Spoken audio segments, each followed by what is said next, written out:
Panultihon Kapitulo 5. Anak, matnguni ug pamatia ang akong kaalam ug kahibalo aron masayod ka unsaon pagkinabuhig matarong ug ang imong mga pulong magpaila nga ikaw maalamon. Ang mga ngabil sa daotang babayi tamis sama sa dugos ug ang iyang mga halok hawot sama sa lana sa olibo. Apan ini kahuman sa tanan, ang ibilin lamang niya mao ang kapait sama sa panyawan ug ang kasakit sama sa samad sa espada. Un kaniya ngadto sa kalibutan sa mga patay ug ang dalan nga iyang gilaktan mao ang dalan sa kamatayon. Dili siya magpabilin sa dalan paingon sa kinabuhi, kundili motipas siya apan dili siya masayod niini. Busa pamati kanako mga anak ug ayaw gayud kalimti ang akong gisulti. Likay ni anang matanga sa babayi, ayaw pagduol bisan sa pultahan sa iyang balay. Kun buhaton mo kini, mahiadto sa lain ang imong dungog ug mamatay ka nga batan-on pa sa mga kamot sa mga tawo nga walay kaluoy. Ang imong kinabuhi pahimuslan sa mga langyaw ug ang imong hinaguan mahiadto sa ubang tawo.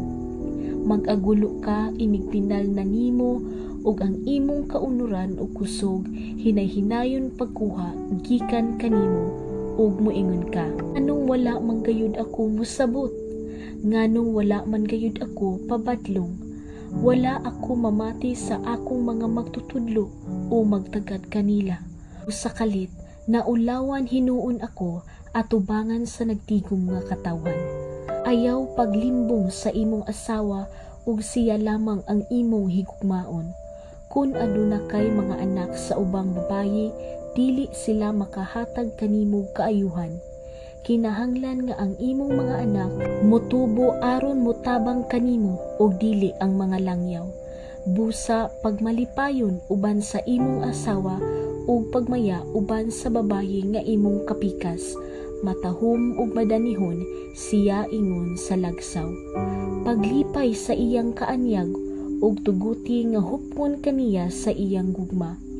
Anak, nganong ihatag mo man ang imong gugma sa laing babayi?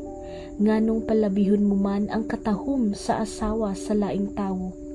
Nakita sa Ginoo ang tanan mong gibuhat. Nagbantay siya kanimo bisan asa ka paingon. Ang mga sala sa tawong dautan litag alang sa iyang kaugalingon ug maunay siyag kalaang sa iyang kaugalingon sala. Mamatay siya kay wala man siya'y pagpugong sa kaugalingon. Ang iyang kabuang mauray magdala kaniya ngadto sa lubnganan.